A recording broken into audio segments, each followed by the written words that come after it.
welcome to Pepper Content Presents Top of the Funnel, where content conversations begin. The show where we invite senior marketing leaders across industries to talk us through the role of content in their businesses. There was a time when content was nice to have, support function, but not anymore.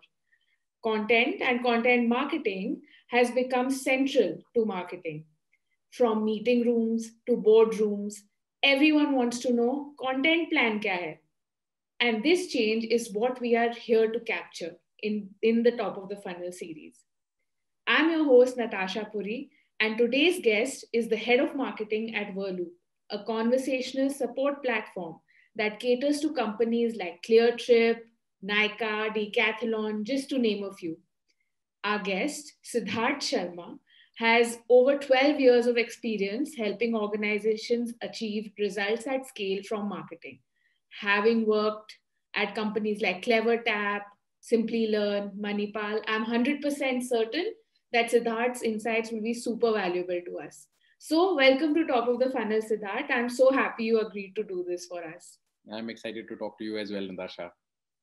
So let me just cut to the chase. We're going to keep this quick, and I just want to start at the very beginning, and I'd love for you to walk us through your journey as a marketing leader.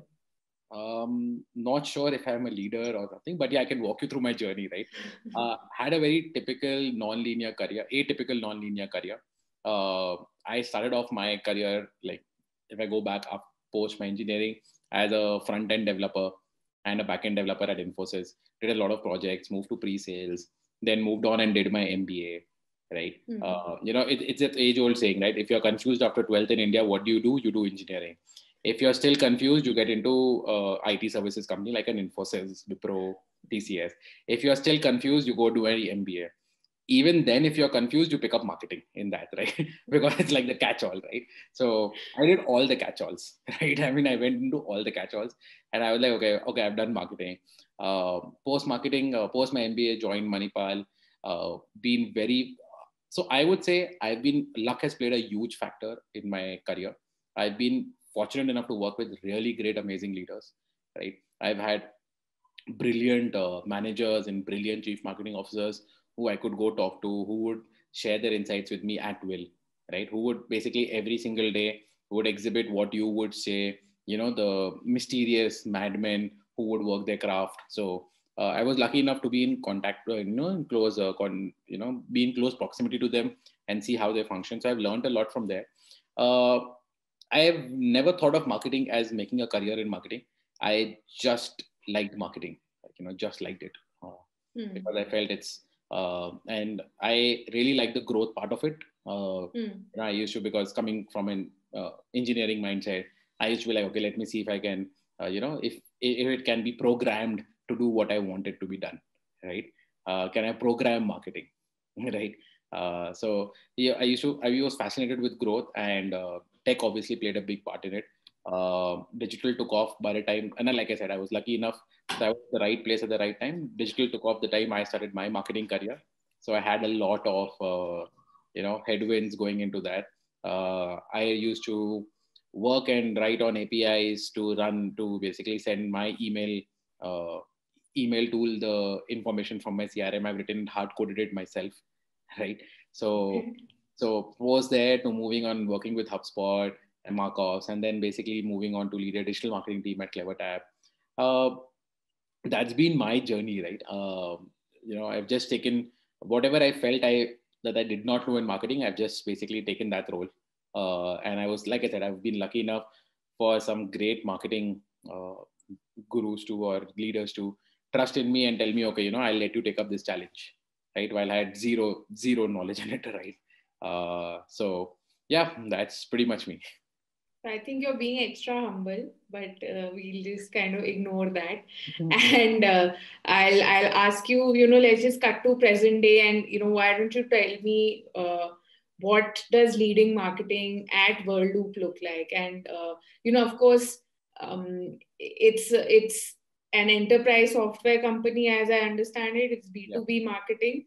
So I would love to kind of understand A, what does marketing mean in a B2B company? And B, what is the role of content there, right? So if you can just talk to me like through what it means to lead marketing at Whirlpool. Got it, got it. So a lot of folks keep, asking this question a lot of times because they somehow feel B2B marketing is either, doesn't deserve to exist, right? Or B2C marketing is totally about sales, right? And people are like, okay, B2B marketers and B2C marketers are like, okay, the one is not meant for another. I basically think marketing at its function, at its very core, right, is ensuring that you are able to connect your brand to the customers that you want, right? You should be meaningful to them and not in a way that is intrusive, right? It shouldn't be like you're slapping your face or your brand name onto them and just pushing them to see your stuff. But your target audience should know you in the space they want to know you, right? So if you're a enterprise company like Whirlpool, when you are going and if you are say a chief technology officer and you're looking at, say, how do you automate customer support, I would want Whirlpool to be there in their mind space, right? But I don't want Whirlpool to be in their mind space when they are thinking of, okay, which perfume should I wear today, right? Mm-hmm. So given the right, being on the right context, the understanding, in the right space, being aware, they should be aware of me, right? So from there, B2, then the tactics obviously differ in B2C and B2B, but overall, that's what it is, right? Connecting to your customers, right? And on a tactical level, it basically looks like, how am I able to drive growth, revenue? How am I able to feed the sales engine that we have? How am I able to evangelize my company, my organization to my existing customers? How am I able to leverage my existing customers to showcase my value to my prospects, right? And how do I enable or add value to any of my users, right? We have multiple of users, right? Somebody who uses a platform, somebody who's an admin of a platform, somebody who, the end customer who uses my client's platform, right? Because we sell it to a B2C organization, right? Like a Nykaa, right? And Nykaa bot is used by a lot of people, end customers, right, to purchase products. How can I add value to their lives, right? How is my product adding value to their lives? How can I bring that value out, right?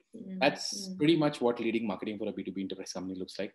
If you go deep into it, it's about, okay, how is the growth function, demand function, how is the content function, how is the product marketing? But these are all various, pillars or tents on which your marketing is built. At the end of the day, it's about how well am I able to, reach out to my prospects, and how am I able to best evangelize to my current set of customers.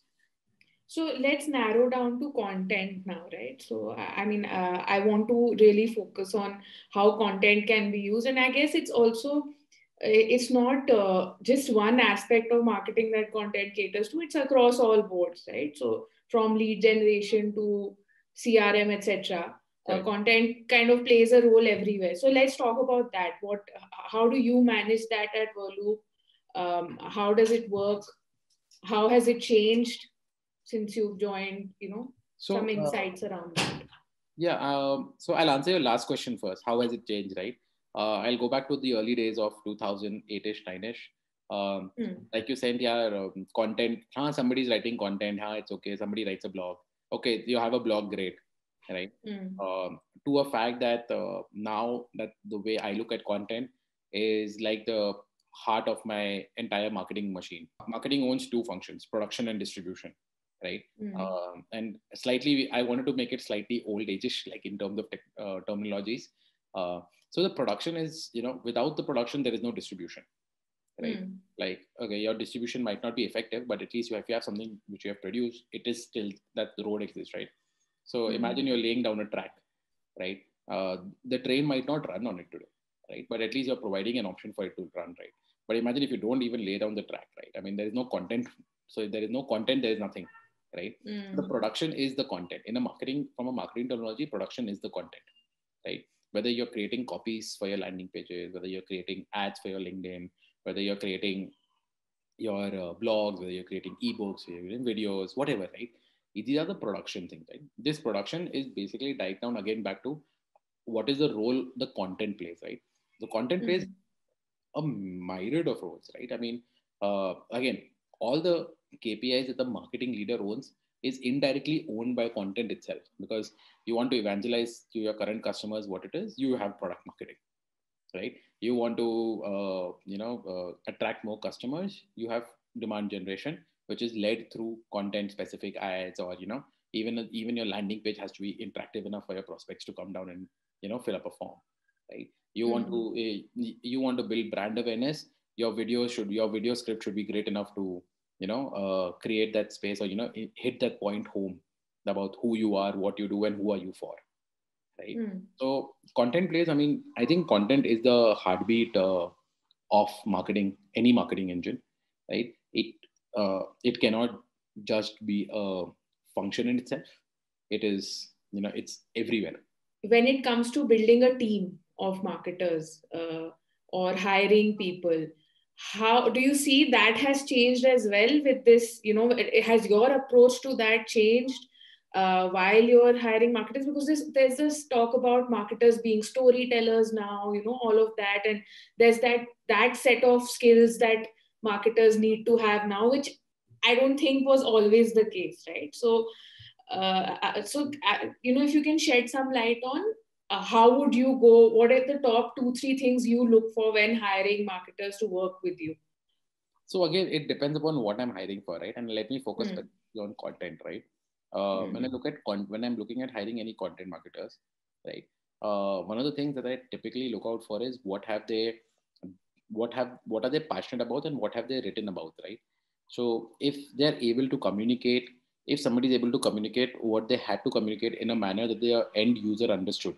You also spoke about different formats of content that, I think in this answer itself, when you spoke about people having podcasts and blogs and things like that. And I noticed that you have a podcast as well.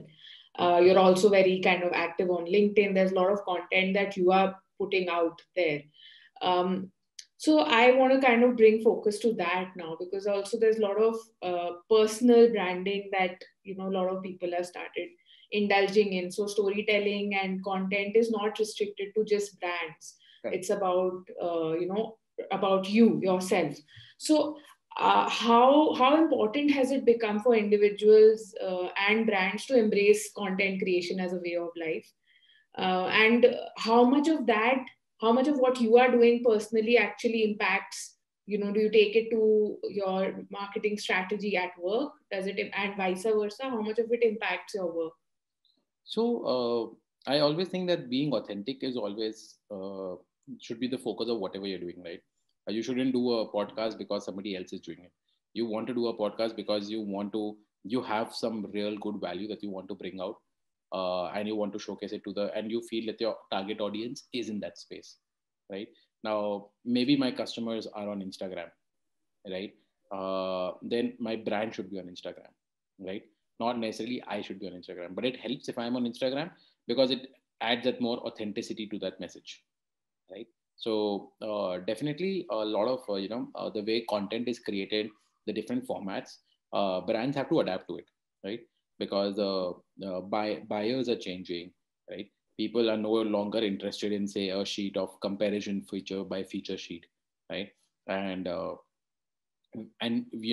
lot of talk go around how relationship selling is still in B2B, how it is the big ticket enterprises are still in B2B. A lot of decisions, a lot of mind space is created through content, right? Say a CFO is looking for customer support automation.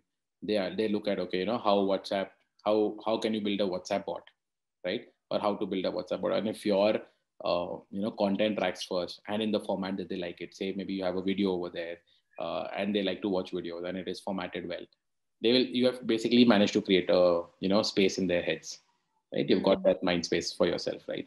So I think brands should own it up. When it comes to internal, how does my own personal efforts into content creation impact my company? Obviously, when you are being authentic and when you're putting yourself out in the world and people know what you do, and then when you carry a message that you feel is authentic enough, right? Then people do listen to you. So there is a definite positive impact there. Yeah, therefore it impacts it, but not to the large extent that we feel that, okay, if I hire, say, the best marketer, if Ogilvy comes on my head of market as my chief marketing officer. So what about the biggest challenges you feel you have faced when when implementing content marketing in your organization? And it doesn't have to be restricted to Verlu, but in your career so far, what are the obstacles that you think marketers have to overcome to So implement content marketing? one of the biggest things that marketers have to overcome is the way they communicate their strategy. And I've not, and I'll be very, very open. I have not been the best at this, right? The way you communicate your strategy, the way you communicate what you're going to do, because marketing can do a million things, right? But what are you going to exactly focus on is something that you have to be, you have to ensure that your entire organization, which is your CEOs and your other C-level folks, they know about it, because it shouldn't be the case that you are running behind every shiny object, right? Okay, if somebody is on Clubhouse, you don't want to run to Clubhouse and start say any community there unless you have a good backing of why, how you're going to sustain the community and grow the community, right? So I think one of the biggest challenges for marketers have always been to prove value that they bring to the organization. It's always an uphill battle, right? Yeah, specifically, I guess, for content marketers, right? Because Definitely. I mean, there's still buzz about it, but there was a time where content marketer मतलब content writer ही था basically. So आप content लिख सकते हो, आप marketer हो, चलो. I've been guilty of that as well, right? I mean, I'll be very upfront, and when I was hiring in 2013, 14, and I took out a job description. I think I still have a screenshot of it somewhere. I wrote it as need. I mean, looking out for a content marketer, right?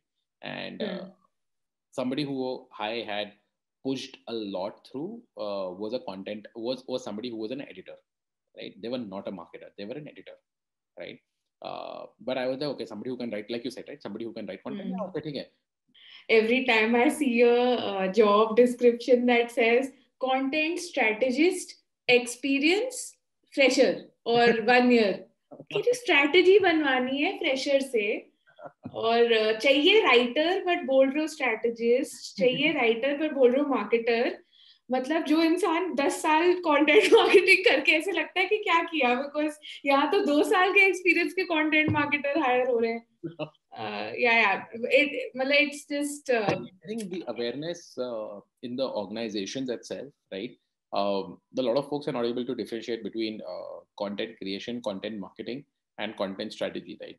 Because it's not. I mean, it's not everyone's cup of tea to make a content strategy for a brand, right? And not. I mean, not a lot of people want to do it also, right? If I'm a writer and I write well, why do I want to create a strategy, right? Unless I'm interested in it, obviously. But if I'm not, if I'm interested in writing content, then I might as well become the best damn writer in the world. Like, why should I focus on like creating strategy for you? Like, yeah, you hire somebody else for that, right?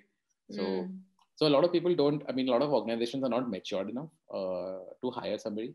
Plus, with the startups exploding and everything, right?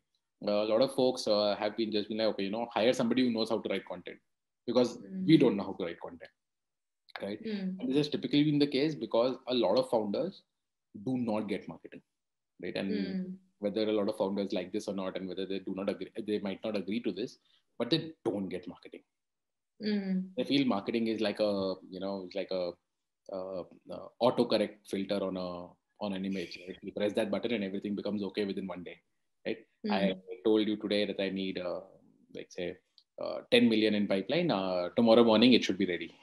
Right? So it's like, I mean, a lot of folks don't get marketing, right? Typically, when you don't get marketing, when you don't get any subject or you don't get any particular field, you basically go and read on it.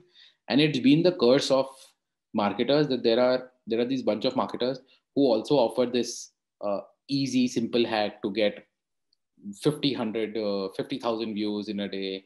One hack, $0 budget advertising, $0 group business to 10 million ARR, right?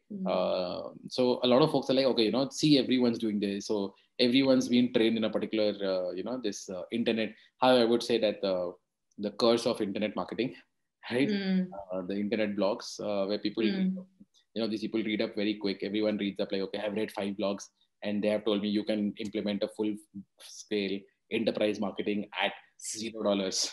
Are there any special campaigns that you were very excited about that you worked on that you'd like to share? Of course, with a slight content focus would be good. They could be across any of the organizations you worked at. So one of the things which I was very, which is very close to my heart was the recent benchmark report we launched in Worldloop itself last October, November, right? Okay. It was an e-commerce report. We took out data from our, whatever data we had, anonymized data about e-commerce events that were happening on our platform, right? And we published a report out of it. What's the kind of customer satisfaction in because these kind of metrics are not available for us, right? Customer satisfaction, agent handling. What is the average agent handling time in an e-commerce setup, right? And what is the if you have implemented a bot, right? What is the kind of percentage queries that the bot should typically have answered for you? What is the benchmark for it, right? Because a lot of people, when we looked out for these questions, right, we couldn't find answers, right? So we wrote that, and then what happened was it launched on Product Hunt, right? And then we got hunted on Product Hunt, and then a lot of love followed suddenly, right? A lot of folks called up a lot of people in the organization said, "Hey, I read your report. It was great. It was nice." So I mean, it kind of felt nice because we had done it. Basically reinforced the lineage. We had done a distribution right. We had reached the right target audience. What we also did was we carried a hard print out of that content to one of our events, right? And it was a sellout, right? People actually came to the booth and say, "Okay, I want to read a report which you folks had written. Some people are talking about it," right? So it was like Amazing. a sellout, right? So that's one of the campaigns which which from conception to launch that we did well. The other thing is which I'm really proud of, which I have done. I mean, which I counted as my own baby is the Worldloop.io podcast, right? We evangelized, between me, Disha, who leads the content marketing efforts, and Anush, who actually worked on the podcast. Between the three of us, we conceptualized creating a podcast. We conceptualized the name. We conceptualized who will be going to speak, etc. By the time, and I think within 6 episodes, we have hit 500 downloads. So if you think of marketing as a board, content is the steering part, right? Whichever way you steer it, the marketing boat will move in that manner, right? You want to focus on very heavily bottom of the funnel content, marketing will go in that direction. You want to focus on top of the funnel, content where you are able to reach a broader audience, marketing will go in that direction, right? So marketing is going to get defined by content a lot more, right? Previously, a lot of folks used to split demand generation, content marketing, brand differently. I think now it's going to be the fact that content is going to be in each function, right? Demand generation needs content, brand needs content, PR needs content, everything needs content, right? So content is going to be that much more important. In terms of outlook, I think it's an ever evolving role, right? Today, I mean, 5 years back, people were just writing content, right?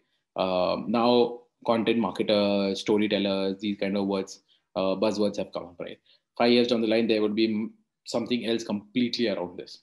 They would be like, okay, looking for. I mean, I think even now, a lot of openings in terms of job descriptions have come up, and this is the way I look at any this thing, right? Any trend, right? I mean, how many people are putting it out on the job description, right? So podcaster has come up a lot. Like you should can I need a podcaster, right? I need and a lot of times even a lot of brands have now jumped onto video as well, right? Trying to generate a community, and I think community creation was a fad 5 years, 6 years back. Like every brand wanted to create a community, and then it basically died down because it consumes a lot of effort and bandwidth, right? But I think now brands are refinding that in order to create a community, you don't need to create a community just for you to get sales, right? While organizations want that, okay, everything I do has to have an ROI on it.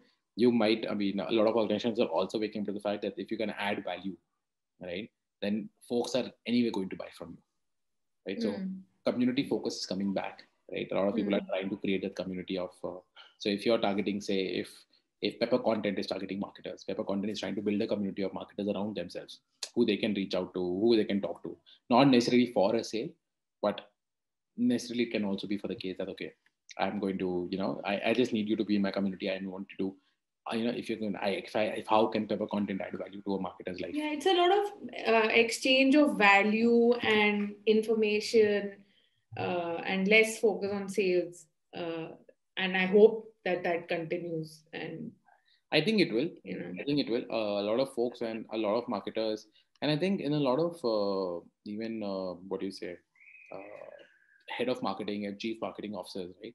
They have understood the importance of content, right? They've understood it's no longer a part of your strategy; it is the core of your strategy, right? So you have to start from content, and then it grows, right? How does it grow? It's obviously each marketing team defines it for themselves, but it is that seed that it will grow in. Perfect. I'm looking forward to the picture you have painted, because it means that people like me are going to continue to be relevant, and there will be more people, more and more and more people like me, which is great. There'll be a community of content marketers. Thanks so much, Siddharth. I think this has been great.